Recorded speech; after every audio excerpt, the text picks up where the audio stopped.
gas cuts, as we're told elusive loons nest nearby. Everyone cranes their neck to survey the shore for what they're told to see. My handcuffed binocular eyes scan the water like a ceaseless lighthouse, over and over. Finally, I whip my hips around to see a somehow familiar black and white speckled body bobbing with the waves. I've seen those red glass eyes. Bishop's poem, First Death in Nova Scotia, where from a frozen lake, the silent bird stood in stuffed flight, still. The loon flaunts its wingspan and raises its beak to the sky. Its famous maniac laugh surprises my ears, shattering the lake's silence. And I realize a poem is before me. Thank you. Put your head down. Close your eyes. Mary squints enough to see the bowed heads of the congregation. Verity's hair curtains her face, softening her cheekbones as she squeezes Mary's hand. Every few seconds, Mary can hear her whisper, "Yes, Lord." Mary glares up at the pastor, head still slightly bowed. He glares back, pleads for her to turn away so he can wipe the sweat from his eyebrows. He can't sell prayers to those who don't have the faith. The dress's seams cut into her skin, plowing her thighs and waist. If she moves, even whispers a prayer to the Lord, the dress will tear. He pleads, Mary prays. Let him talk to you. The energy in the room echoes with silence. Verity converses with God. Mary watches her glossed lips share her hopes and dreams, her sins and grievances. Mary's back crumbles on itself, muscles squirming like snakes, the zipper a hot iron keeping her straight. She pleads, Mary prays. Let his love fill your empty body. Music rides as breezes of air conditioning, cooling the sweat sliding down their faces. Hands raised, Mary watches them reach up to pull God down from heaven onto earth. If his love cannot fully reach them down here, then they will go to him. They will earn his love. A muscle spasm jerks through Mary's shoulder as Verity throws up their joined hands. Faces upturned to the invisible ceiling, everyone poses for God's love to rain down. Mary bends her back into a question mark, trying to alleviate the pressure of the atmosphere. They plead, Mary prays. Thank you. A poetic tragedy crashing amongst greens and grays of thrashing water plants. I grasp for anything. I see your soft sweater and woolen hair from here. Watch your sandy feet kiss lake water. Yellow wind tumbles across my cheekbones as I surface, and I reach out, thinking our warmth can still radiate. Your legs move, stretching and pulling, but the waters are so cold, too profound. You step back and shut your eyes. I slip under again. Crushing weight pushes on my chest. Shocks of icy water shoot up my nose, down my throat. I can see your face in front of me, but why are you so far away? Our passion is dissolving. You turn your head to the hills as distant trees move in my vision, blurry and streaking. You notice a red bird resting on the branches over there, and I know you can hear me, but you won't look, can't look. My legs have lost lost their power. It is beautiful and lonely, but you are not here. Bubbles escape my lips. From yours, excuses. Thank you.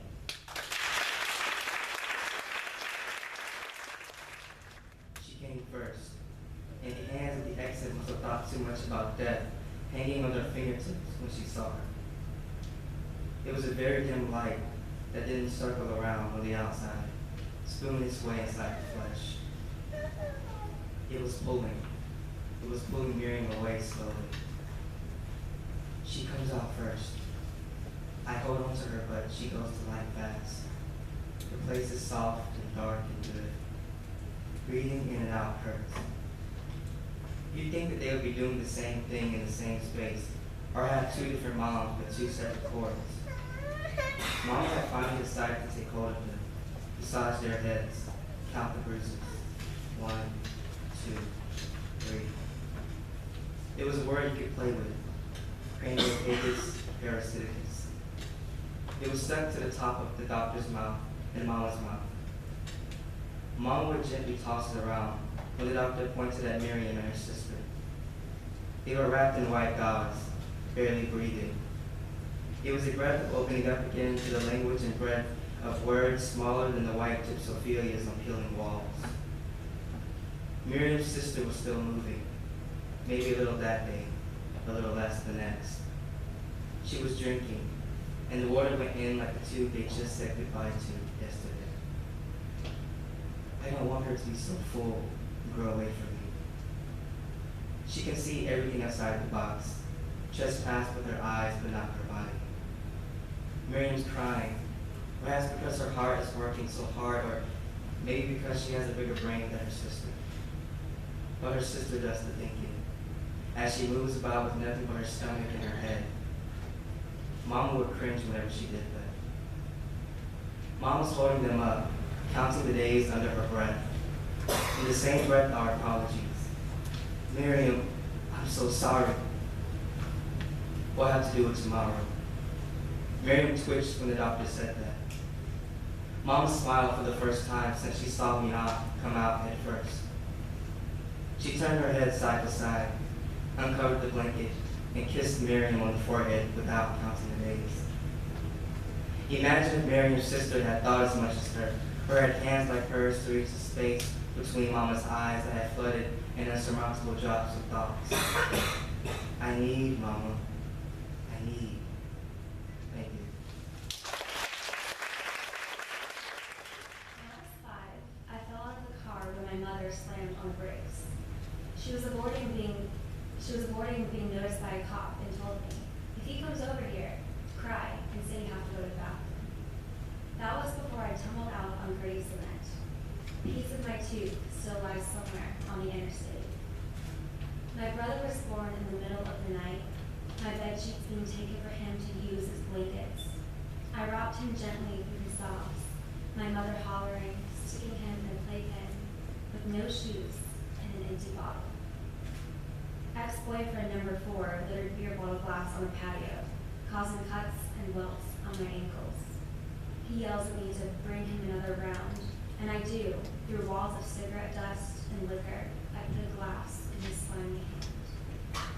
I can see my mother out of the corner of my eye, sitting alone by the trash can while blowing out smoke rings. Her back is turned, cigarette poised like a weapon. I hear the baby crying, but I can't go find him. My cousin watches as I move towards her. She allows me to bury my head in her chest and breathe.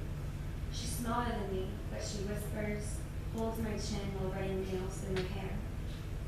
I tilt to the side so nobody else can see my eyes, and clutch her necklace the way my baby brother taught me. Her chest heaves a sigh as I whimper. I can't go on like this. Thank you. The lightkeeper's wife woke that morning, expecting the bed to be empty like always. It was 7 o'clock when she woke, which meant her husband had just left. She glanced over at his side of the bed, seeing his 2 pillows sit nicely against the headboard, and 2 aspirin bottles missing. She turned over, peering out the bedroom window where a gray curtain of thick fog obscured her view of the coast. She grabbed her rope from the chair, and headed downstairs. Her body swayed as if moving to some unheard rhythm as she descended the stairs. Thoughts of missing a step and tumbling down them like a domino caused her to grab the railing to steady herself, gripping it like her only lifeline.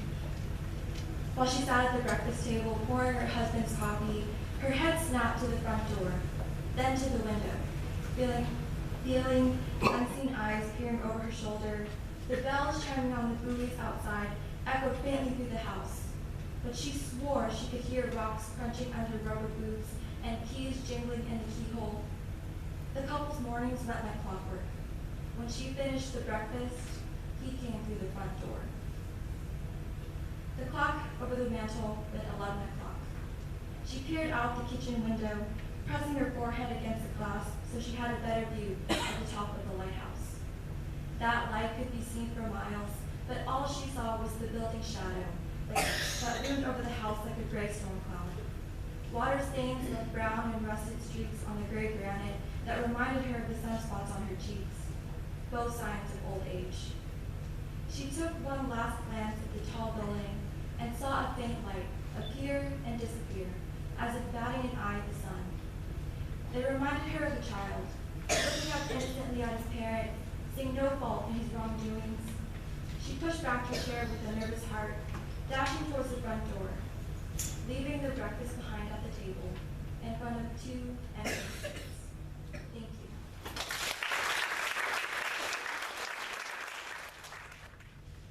Sizzling cigarettes and vanilla seeped through her tired skin. She socially had a slice sticks of buttered dough. When they come out of the oven, hers are not too big or too small, barely a toasted toddy, while mine are burnt and unfamiliar, mine just not right. Brows dusted with flour, hands coated in raw egg, she stares at me with disgust. I thought this would be the last time I would receive this invitation. This time, her fragile whispers barely echo, her hands are emblazoned with rigid wrinkles, as mine are caked with sticky, sugared dough. I begin to crack eggs against a bowl, leaving fragments of shells inside. She takes my small brown hands away from my mess again. But this time, she reassures me. You're getting better, she says. She lets me turn on the mixer, her hands guiding mine to the edge of the bowl, scooping out the mix of textures onto a flour counter. I finally lay my last piece on the pan. As she opens the oven, holding the left side and I the right, we slide it onto the middle rack, knowing that this will not be the last time we stand here. Hands lacquered and melted butter, brows dusted with flour, together. Thank you. Someone has to check, I said, trying to keep my voice steady. Rudy nodded. He sat up and looked around, fiddled with his compass, and then laid back down. We are moving slowly, but we are moving in the right direction. In the other boat? Don't know. It seems to be moving slowly away. The other boat was not like us. That boat had a captain in white who would turn on us in a second if it noticed us. We were 2 Cubans laying down in my grandfather's rowboat. We were fresh meat in a lake of piranhas.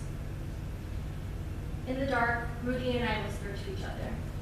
When we get there, we will ride bikes, we will play on the beaches and watch the waves go in and out all day. The list of things that we would finally do went on and on.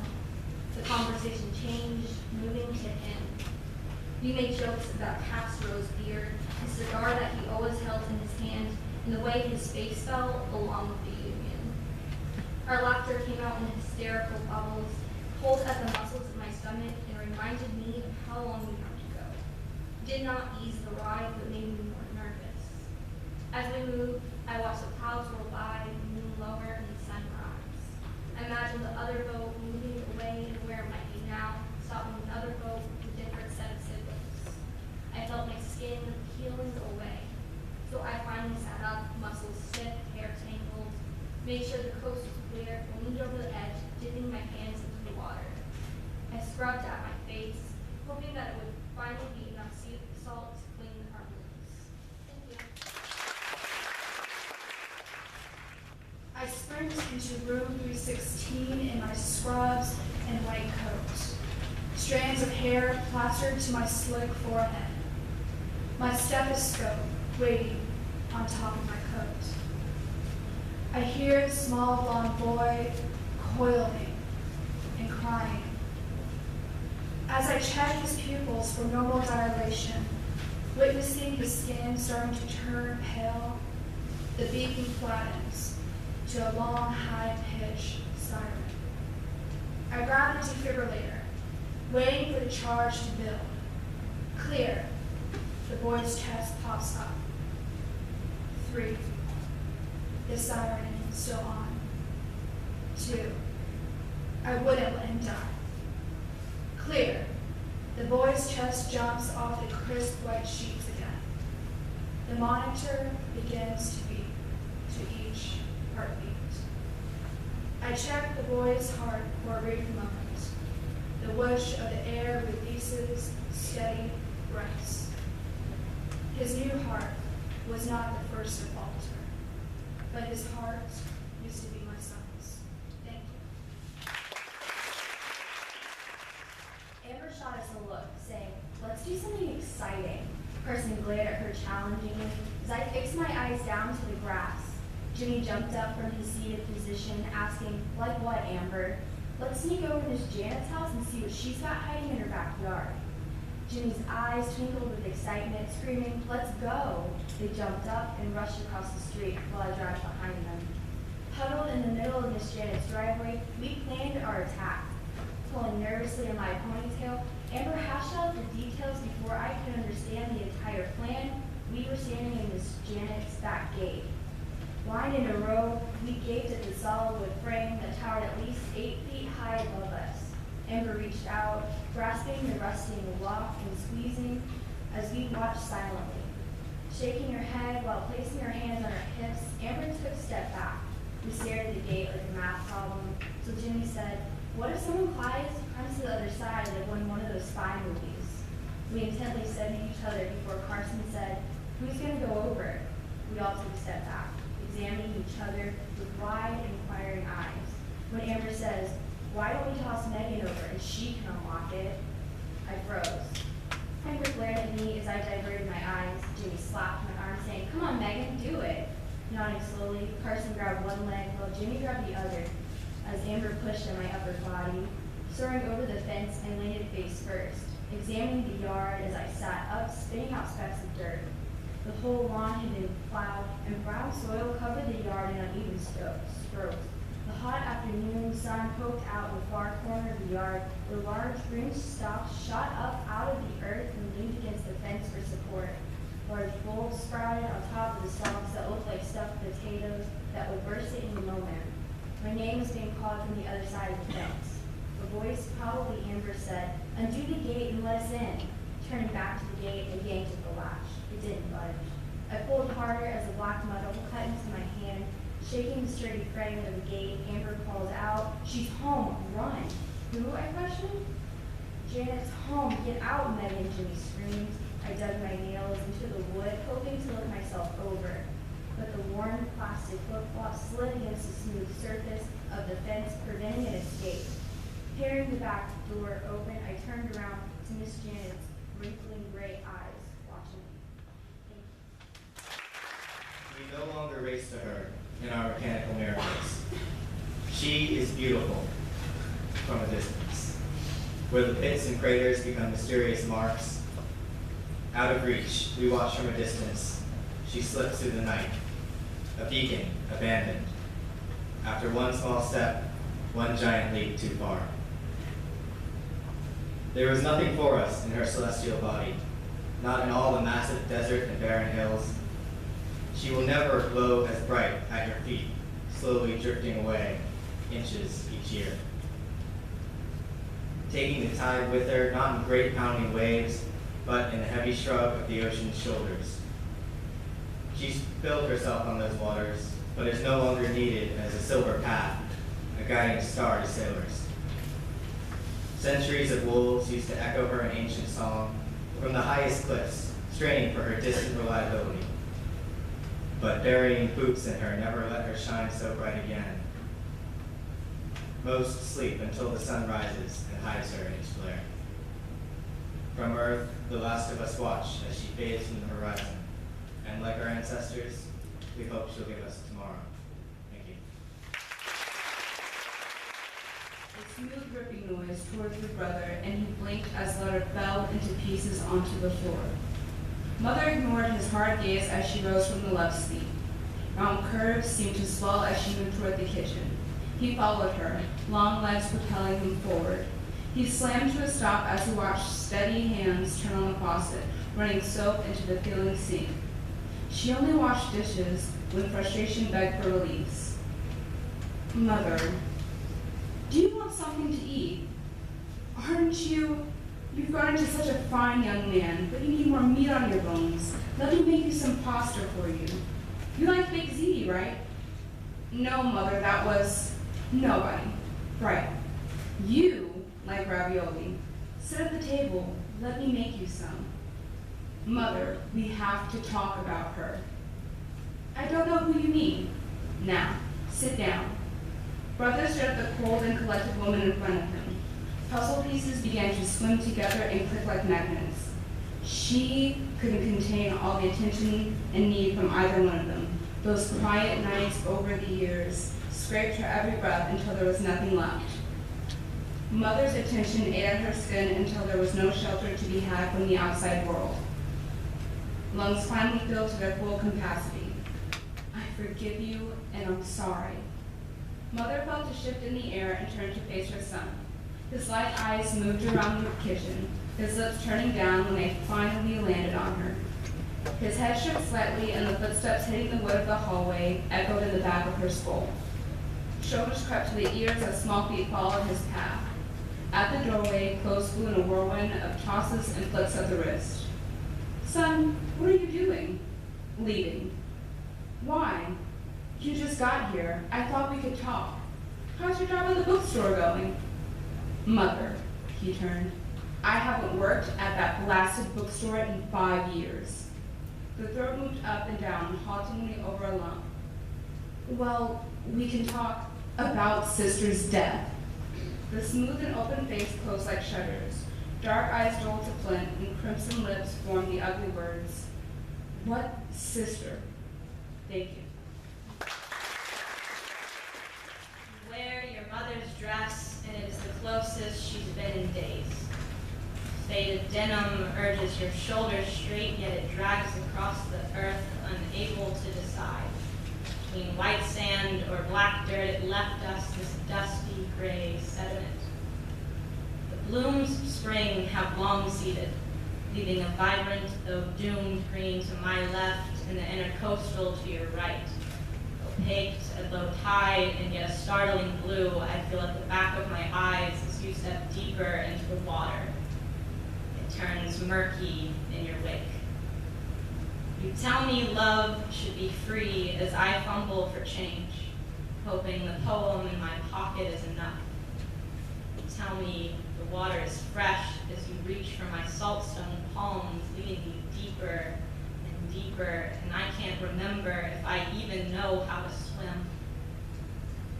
We emerge, mud and salt covering our shins. Having found no baptism in dirty water, I look for answers in your voice. I am surprised to hear yes. The rain, denim, and truth press into a cohesion I am still trying to fathom. Feel the salt wash from my skin, and you taste rain, sweet and fresh and clear. Thank you. Cowart took one step backwards. Thick fog rolled in between them like a shimmering scarf. Harold wanted working legs to chase after his son more than anything. He wanted to explain everything to him without slurring. Harold grasped his son's eyes. Please don't leave me. Harold reached out flimsy arms in front of him. Pill-sized sobs thrashed against his throat. As Connor took another step back, fog began to form pictures of the past few weeks. His father's limp hugs, PB&Js that looked like they had wrestled with angry hands, quiet car rides to school, the way he never picked him up and carried him to bed anymore. Connor ran. He bumped into families and stepped on glue sticks and string and dodged high fives and handshakes through mist like a deadly game of hopscotch. Firecracker rain sparked off the dock and slapped his red cheeks. Hair stuck flat to his forehead. He kept running. He let rain fill his eyes so he couldn't see behind him. In a flash of white lightning, Connor stepped back, landed on a roll of string, and slammed to the ground. Soggy sneakers formed a circle around him. No one did anything for a long time. Connor felt like a mess no one wanted to clean up. Embarrassment spread through his body like disease. He clutched his fists and bit down sobs with baby teeth. Pushing his body down against wood, he tried to sink to the sea. Peachy pains pulsed down his spine. He wanted waves to curl greedy fingers over the deck and roll him out to the ocean. Dancing on decisions, fathers subsided like tidal waves and exchanged unspoken excuses. Finally, 3 men helped the boy to his feet, offering him ice for his bruises. The only thing that Connor wanted was his father. Harold turned to see his son bounding down the dock, shirt wet and arms open. Connor held him tight enough for him to know that he was sorry without breaking his father. "I'm sorry," Connor said, burying his head in his father's cold shirt. With hands like butterfly wings, Harold brought Connor's wet cheek to his. He whispered something in Connor's ear that slipped and slid in his mouth. It sounded like a mudslide, but it felt like, "I love you. Thank you."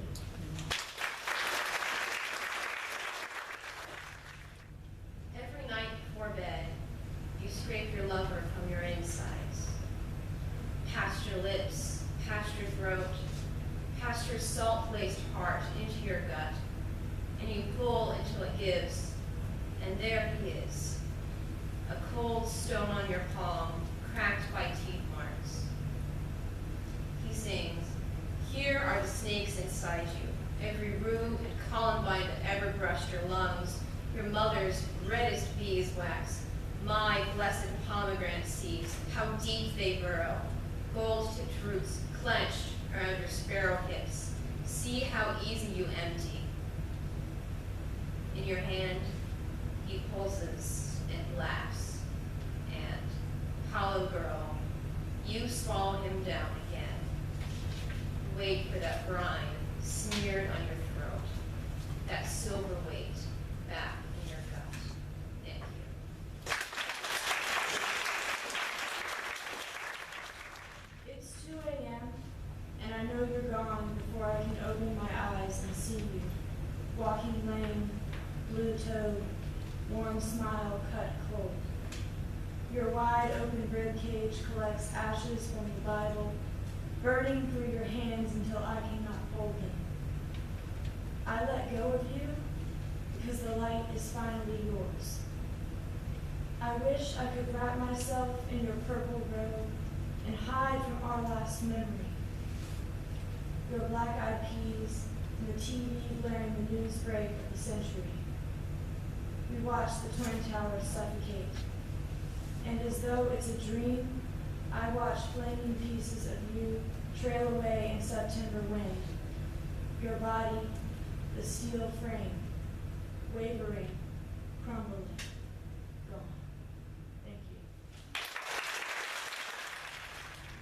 In the room down the hall, my 1-week-old daughter sleeps, like a patron in a tainted hotel with no suitcase, but still a zipper down her chest, pulsing purple red. I've seen the scratches against tubes on her face, where tiny nails reject artificial breath, the blood rushing on crackling monitors, sending her ribs quaking with every pounding pulse. Those tiny hands were crafted for egg hunts and finger painting, blowing kisses like fairy dust at bedtime. When I close my eyes, I can almost feel the warmth of tiny palms, needleless, bandage-free, velvet fingers fluttering against my own. I was always taught how a father fights with brass-knuckled love, But only in my mind can I tear the fangs of disease with bare hands and take the poison into my own palms. I was never taught how a father cries. With all pale stillness of a zephyr, with all convulsing force of a hurricane, wondering if God can hold her in her first steps as tightly as I could. Thank you. He gets carried to his new home in a blanket, thick enough to protect matted fur, his rain-gutter body. He'll suck its fluffs and bumps for the rest of his life. It isn't a nipple, but it's there. Sometimes the sound of strangers' feet scares him. Other times he can't help but prey on their flip-flops. He eyes his food bowl. There's plenty, and he doesn't have to kill for it. He grooms his tail on plush mattresses, the couch a trampoline for pouncing. He sleeps under a side table, face nestled to the floor. He spends mornings chasing black flies through the air-conditioned house. He is given a name. He's caressed and cuddled by the careful, calloused hands of a guitarist. His Clearwater blue eyes and marzipan white fur beg for attention. Lizards become captive to his small paws. He licks their bobbing heads, bats at their tails, lets them go. He naps whenever he pleases. The waves were lazy swells, easy to paddle through, and, Jean fantasized, if one was tracing his path from above, his progress would be a perfectly straight line. Jean paddled for hours, shoulders bobbing up and down in the heat. The current's gentle ripples began to shake, transforming into large, foaming waves that spilled into the boat. Jean looked frenziedly in all directions, searching for a rational explanation. All sorts of wild fantasies came to mind, stories his mother told him as a child about the wrath of the gods against insolent mortals. A giant gray mass appeared at the horizon and slowly moved towards him, and Jean imagined that perhaps the gods themselves had come down to claim his life. But Jean was not frightened. Anything was better than the slow, torturous death that would have awaited him back in the village. Jean could not help but laugh when he recognized the gray mass.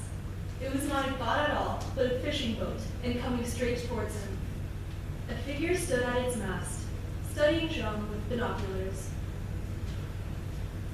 Jean waved with excitement, thinking that the trip was shorter than the villagers had claimed, and that he had already reached the Golden Land. The fishing boat idled its engine as it neared. "Hello," Jean called. "How much longer until Chinatown?"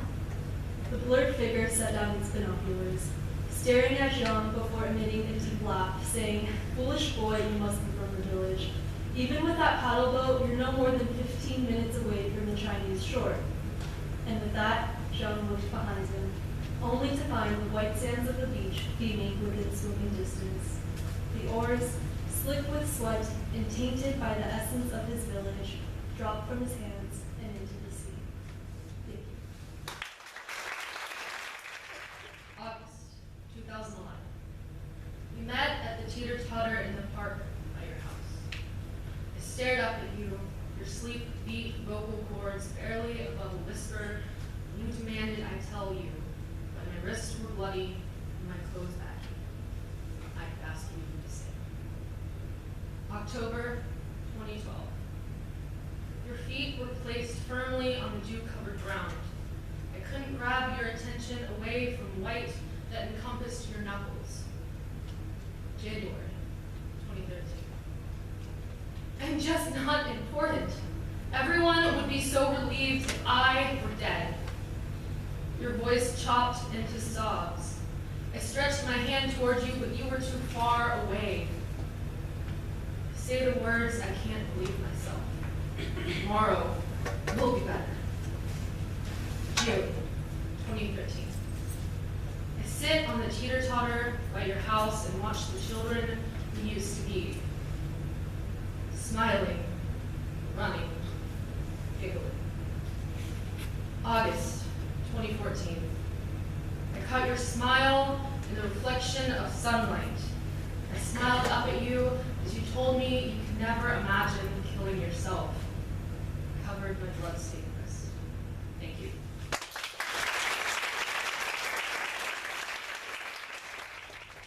A month passed and Dr. Ruslan stopped taking his pills. There were multicolored choking hazards anyway. More importantly, they didn't mix with liquor. Some days, Dr. Ruslan would sit in his office trying to count all the failed surgeries he's conducted, all the hidden autopsy reports stacked in medical file cabinets, all the patients who looked like his daughter Emily, patients he never knew looked like her because he never looked at their faces. One morning, he woke up nauseous with a headache. Still, he drove to work, mouth dry and twitching. A couple nurses suggested he go home for the day, but he knew rest wouldn't do any good. As he dug through his briefcase for spare pain relievers, he was called for a meeting. He didn't recognize the boy he'd met just weeks before when Richard Smith walked in. Richard's face broke as he stared into the dull eyes of the doctor he knew made his success possible. Dr. Ruslan stared back blankly, lost in a storm of delusion. "Doctor," Richard began, "the meeting started. Down the hall to the right. Do you need me to take you?" Dr. Ruslan waved a dismissive hand and shook his head. 3 months later, Dr. Smith saw Ruslan at the supermarket. He almost walked away without recognizing his mentor when Ruslan scratched his neck. This called attention to a tattoo of a white rose, complete with thorn-covered stems that traced down his collarbone. Now the flower was sad, lacking water and sunlight. There were rumors around the hospital about that partly hidden sketch, that the surgeon had his daughter's name engraved under the roots of that rose, in all caps against his chest, or maybe even on his heart. No one ever dared to ask him, simply fantasizing over what it might be. Maybe a hand crushing the flower's braided stem, or an elaborate vase giving the plant false hope of survival. Some say it led to nothing, just the lime-colored line stabbing into Ruslan's flesh, a withering tree, found to life for a parasitic leech. Thank you. 1. We were always on teams, modeling ourselves as the modeling ourselves and the wrestling brothers from small town North Carolina. We fought to see the stars shine, to find your name in cement. And I waited by your side, together, young. 2. My life is in middle school classes, yours in a hemp shack. Thick chemicals shroud you. Neither of us know which way we are going, but I still follow your path. Through smoky veils, you tell me the world will dance in your palm. Sometimes I get a contact and believe. 3. It's been years. You still hold toxins to your heart like a stillborn child. Fluttering strings tie me to cement, stars turn gold. But you have let go of every tether. Thank you. His eyes landed on the curtains. They were closed, shut tight against the elements. He was dumbfounded. For once, he wouldn't have that pesky sunlight staining his bedroom walls or fading the carpet. He had finally won. That girl had given up. She would no longer be an annoyance. A chirpy little voice in his ear trying to persuade him how to live his life. He had enough of that with his ex-wife. The feeling of triumph fell away as the realization hit him. The girl hadn't opened the curtains. She always opened the curtains. They had a routine, and the girl just deviated from it. True, he was glad she had finally listened to him. He didn't need her too cheerful voice waking him up at the crack of dawn. He was glad he had broken her preppy spirit. This was a nursing home, not fun time Adventureland. Had he been too hard on her? It just wasn't fair that the nurses got to go home every night, and he was stuck here, and not by his own choice. If he had his way, he would have stayed at home. He shouldn't have let his children put him in here. So what if he took it out on people? He was human. He wasn't perfect. He thought about the girl. She'd been one of the only people to keep coming back. She reminded him of someone he had once known. Someone good. Someone he had promised to be better for. Someone he would be better for. The next morning, the girl came back, just as she always did. Only this time, it would be different. Good morning. Good morning, Mr. Winters. Breakfast? Oh, sorry, I was daydreaming again. Again? He questioned, a small smile on his face. Well, I guess that's all right, if it's only every so often, he interrupted her. A thought struck the man. He had never learned her name. He had expected her to leave weeks ago, and didn't bother with something as trivial as a name. When she stayed, he'd been struck by the novelty of it, and still didn't know her name. He would have to fix that. What's your name? Oh, I'm Summer. Now, I'll just go grab the trash and be on my way. Summer? Yes, Mr. Winters? Aren't you going to open the curtains? Thank you. And she loved a boy very, very much, even more than she loved herself. Shell service bee, a giving tree. The forest is almost silent. There's only steel against boots, leaves beneath boots, and the hiss of sharp breaths between clenched teeth. Her limbs are the first to go. Swoosh of the axe and a sharp burn in his wrist, leaving her an amputee. Next, her feet, sharp metal cutting into roots, ripping the ground beneath her, slicing arteries, hacking off toes that grip. Stability ripped away. His hard blows come last, when he's splitting the wood of her chest, slicing into her stomach, chopping into thighs. She lets him saw into her. Swift hacks leave her gaping, sap running from her body and thick rivulets. It's cold now, night falling fast. Sounds of scuffed boots fading until all that's left. Warped roots, severed wood, craters cut out from the careless hacking, a lonely stump. Thank you. When we arrived at the wedding, there were flowers everywhere and pieces of tulle hung all over everything. Liz had never liked flowers or girly things. The idea of leaving was starting to sound better and better the more pictures of her I saw kissing his pale, droopy face. Dave, why are you making that face? What face? And now in their seats. She leaned in close to me and held my hand. You know, if you don't want to be here, we can leave. This was your idea, not mine. Tracy was doing exactly what Liz used to do. She was treating me like I was a child, as if it were impossible for me to take care of myself or make a decision on my own. Maybe that is what pushed Liz away. The fact that I didn't want to be taken care of until the person that cared about me left. We can stay, I'm fine.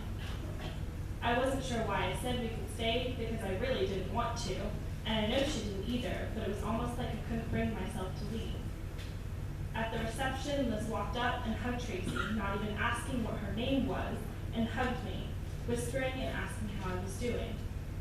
Tracy didn't talk the whole rest of the night. She pushed cold potatoes back and forth across her plate, taking sip after sip of her margaritas the bartender just kept passing over. We sat there until the last two songs played and only an elderly couple was dancing on the dance floor. The wedding planner had started to take down flowers and tulle, and the waiters were cleaning up the tables, and Tracy sat there almost embarrassed, with her hands in her lap, watching them all. Davy, you know that we can't a little bit longer. I could feel her getting annoyed, but it was like I was stuck in my seat all over again. You know Davy could have tried. Could have tried what? She was fumbling with her fingernails painted in nude that matched the flowers on her dress perfectly and biting her lip as if suddenly talking had become so difficult for her. You could have stopped her from leaving. She was more than right, and instead of trying to think of reasons she could have been wrong or ways she didn't understand what had happened between the two of us, she did. She knew just as well as anyone I could have stopped Liz from leaving, still could, but I didn't. Thank you. There's a feeling that only comes in winter, when the Tupperware is filled with turkey and the air only knows how to live with the gray of frost. I'd bundle you from this cold with thick scarves, let you poke your gloved fingers through the metal links holding up your swing set. You'd always tell me to push you. Higher, Mama, higher. Arms spread wide as if floating, flying under our white, white world. The morning of your 13th birthday, the river froze mid-swell, and bird nests became empty igloos dotting its banks. I bought you skates and watched you meticulously place One Direction stickers on the boot. That night, the stars hid behind snow-burdened tree branches. And you carved rings into the river until the sun came back, colorless with cold. You told me the skates helped you fly like the swing or I ever could. Today, I glare at the final flocks of birds flying south for the winter, moving black specks across the bleak sky. My smile wavers as their wings do, noticing the swing set, anchored in wet snow, demolished by rot or time. The skate stickers faded and peeling from the boot, and you, with a cracked leather suitcase at your side. Thank you. He dreams of going to Florida, away from stoplights and long nights carrying lovers who are foolish enough to think the stars shine from them, foolish enough to think a night won't come when they are pushed this in together and knocked with desire in their veins. A night when the starlight emphasizes the sharp corners of her hips, the liquid shadows beneath her eyes, and a thin white band on her finger where she once wore his ring. Body on the sides with the lead when the woman's voice breaks through his thoughts. I once loved a man. The woman in the back seat whispers like an old secret. He was very good to me, but he was lonely, a very lonely man. Sometimes I swear I could taste sadness on him. Do you think sadness is contagious? Can it make you sick? Bonnie tries to focus on something else besides them in his back seat. The neon lights of the buildings lighting up like Christmas, painted faces parading down the street. Once again, Rodney thinks of her. For weeks, when she didn't come home, he fell asleep on the porch steps, hoping to wake up to the staccato notes of her laugh, the quicksilver of her smile. There's a faint rustling sound. Rodney imagines that the man in the back seat is running his fingers through her hair. His own fingers tremble for a moment before stilling.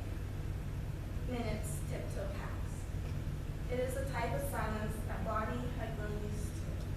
The silence of something going wrong, of two bodies lying on separate sides of the bed. For a second, Rodney feels as empty as the opposite side of his comforter. Yes, he thinks, Florida would be a nice change of scenery. Thank you. Paula was not meant to go to the mill. We learned that from 13. 3 men almost froze, suffocating in the vastness of our night sky. Diana watched them, told them stories from the constellations for comfort as her brother froze, nebulas blocking his path to the sun. The moon retreats 2 inches each year, leaves us for Mars, Venus, to where Diana hides in the universe. I watch watch through a telescope, shrinking from the size of my thumb to my little finger. I watch Apollo carry the moon in his chariot, while Orion holds out his hand for Diana. I can no longer see her in her kingdom. I watch the stars fade. Thank you. Inhale, exhale, exhale. I see him breathe too. Can I ask you a question? Sure, I say. Do you think this is enough? His eyes focus sharply on the sweat trickling down the side of my head, mixing with salt water from earlier. He matches eye level. I don't say anything. The remaining kids left in our class have their eyes closed. He steps closer.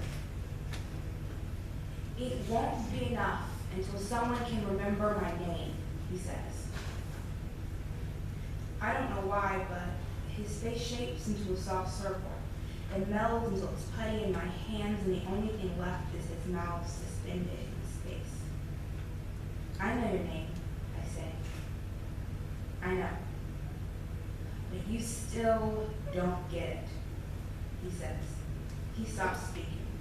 A human silence hung over the room. His face constructs itself back together, but it's missing something. It's useless. I'm imagining you all telling the police how I was so depressed, how all the signs were there. His overbearing smile comes back.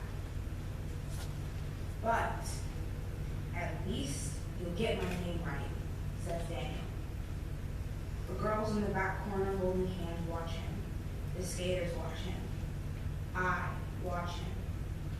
Daniel goes to the teacher's desk and sits upright. Go.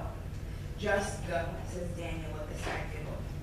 He's playing with the gun bullets as a child would with marbles. No one moves. A girl from the back bolts for the door. She starts a trend. Hands slapping against skin and feet crushing toes with an exit. I stand staring at him.